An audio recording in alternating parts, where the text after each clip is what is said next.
Well, I imagine one of the big stories we'll be talking about at the end of 2024 on our year-end show is going to be where all of these shows are going to end up, with the WWE Raw rights expiring with the USA Network at the end of September, and AEW's rights with Warner Brothers Discovery ending at the end of 2024. And John Orand, who is one of the authorities among media reporters, he put out his annual predictions for 2024, his likely and unlikely. And this comes from somebody that, I mean, every year people read these and the assumption is always, he is not just throwing things out without any kind of basis in some of his reporting. But this is not strict reporting. This is him just making his assumptions for the year. And he did talk about both WWE and UFC rights. AEW did not come up in this column. But one of his predictions is that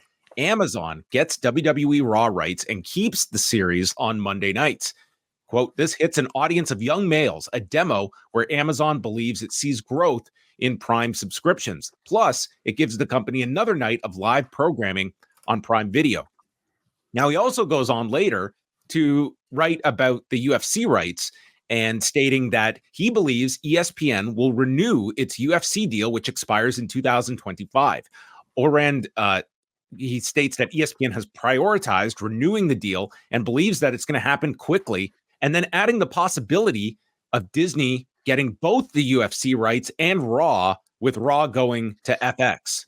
So he's got a hedging his forecast here. It's like, Amazon could go to FX, which are two of the prime candidates everyone's looking at. But adding that scenario would become likely if WWE is unable to find enough money from Raw suitors. But it looks like one media company will step up for that property. So I took this to mean like he's looking at Amazon, I would state, as the front runner here that is going to offer the most. And I'm curious, just from your sense, Way, of if you're looking at Amazon as the richest deal on the table, but it's also one that it's going to be more of a strategy that you will need over several years to grow that audience. You are limiting yourself with exposure, but over the course of a 5-year deal, where is Amazon going to be in 5 years? That's what you're looking at here, and that's what you're weighing. You're weighing dollars and exposure, and hopefully having a sufficient amount of both. But just any of those predictions and the idea of an Amazon and WWE jumping on board. Well, certainly it would be like a huge shift from maybe the past 5 years, and WWE being on a broadcaster like Fox, being in more homes than I think they ever have throughout their history. They'd be now off of Fox, and one of their properties, their longest running property, would potentially not be on television whatsoever. So in that sense, it seems like it would be a huge, maybe philosophical shift. At the same time, I mean, this has always been perhaps the trend, or at least like the sort of forecast of where the industry would be. Everybody's strictly shifting to maybe more of an online sort of I don't know, existence. And WWE has set precedent for being sort of like a futurist in many ways when it comes to making moves like this. It would be very bold, and I think it would obviously have to be quite lucrative for it to make sense. I could see it happening, and I could see the WWE embracing that continued sort of reputation that they might have, as being one of the first properties at their scale to, make a strict move like this. Now, how would that change the dynamic of Raw with SmackDown? SmackDown, at least for the better part of the past 5 years, was seen as the A show. I imagine that would only bolster that if it was, the only sort of like television property versus Amazon Prime hosted WWE Raw. I think it would change a whole lot. No longer would you really be talking about ratings.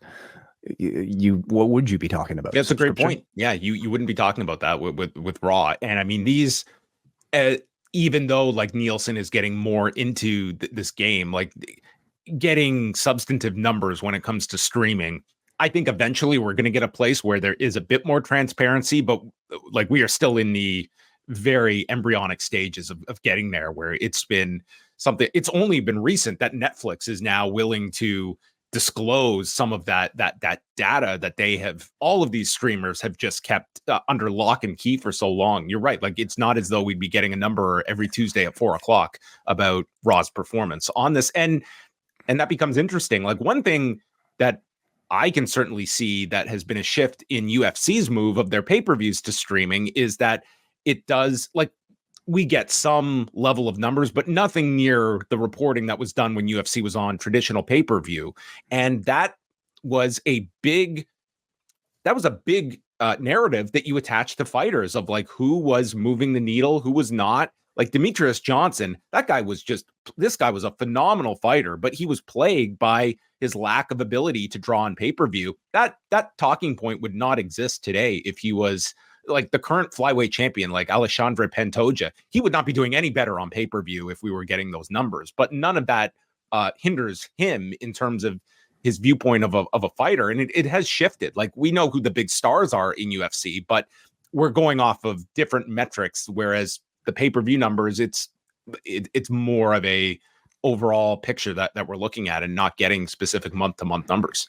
And how does that change? And same with WWE too, with like their numbers. Well, exactly. Like, we've seen the shift in pay-per-views. Or I mean, you could argue maybe it's sort of been for the better. Like, they no longer seemingly have the pressure to I don't know, give us 7-hour pay-per-views.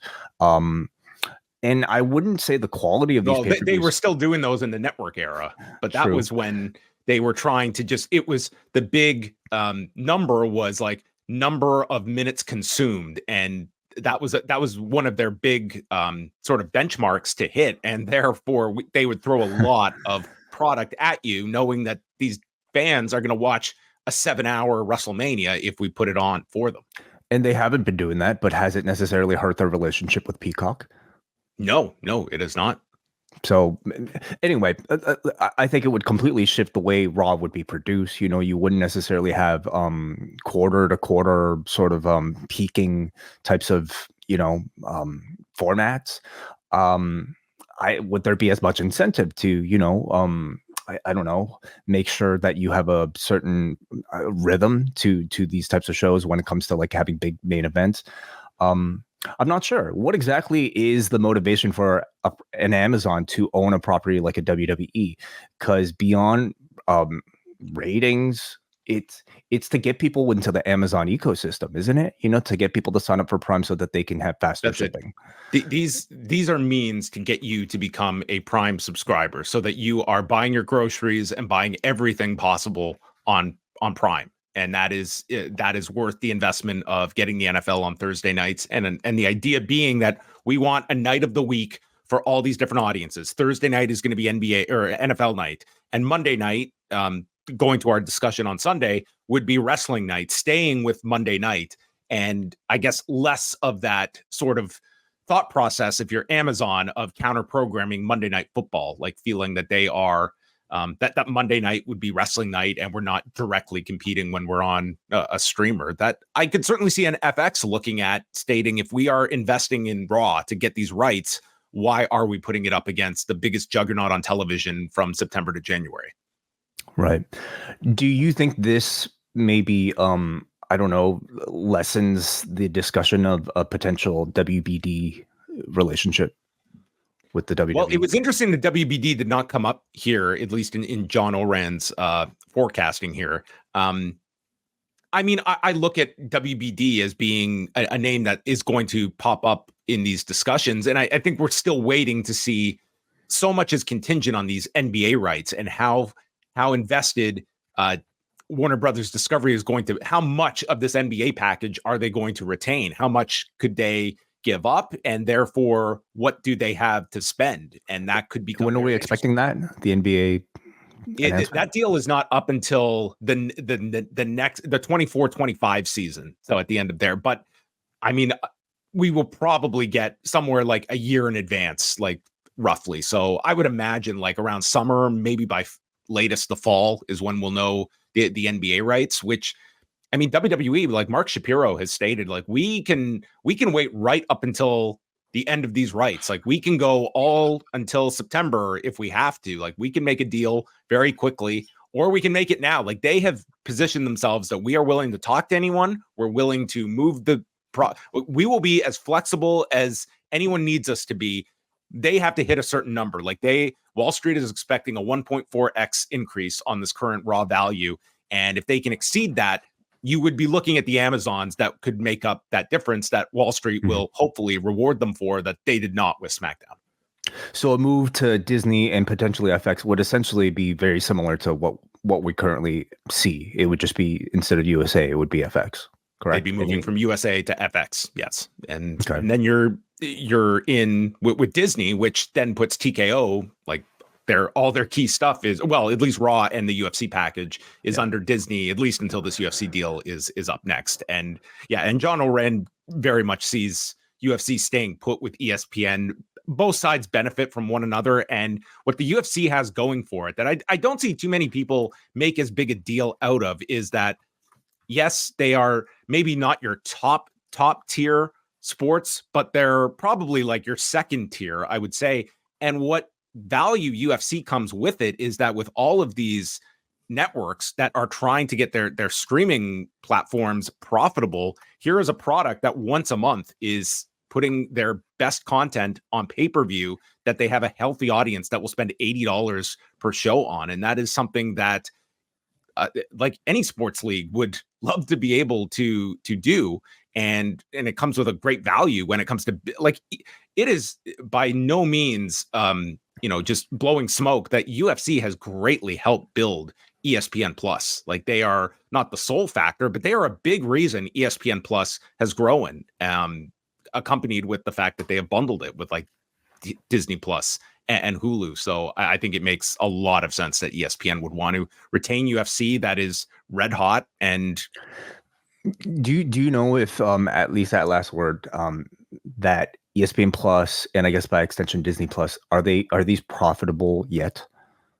No, not yet. So, and I would ask the same of Amazon Prime and by extension, we know that there are companies that are maybe pulling back now on just putting limitless resources into their sort of streaming platforms. But we're, I guess, still asking the question of who has the most money to burn. And I suppose when you're talking about Disney and Amazon, it's pretty much infinite for both of those companies.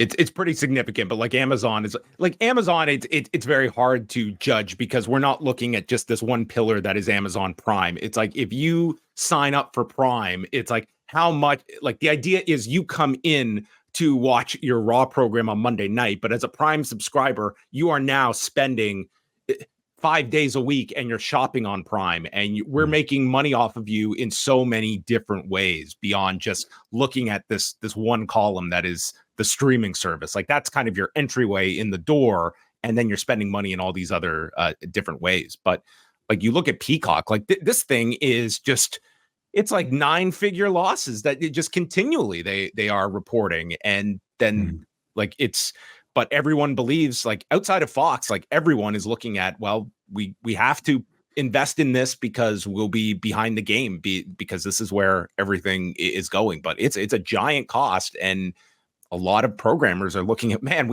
we're moving everyone from cable to this, and it's probably not going to be the same level of business that we had on cable, but it's too late to reverse that trend because we're years into this whole process. So anyway, this is going to be a major story to follow all year long, and where Raw ends up.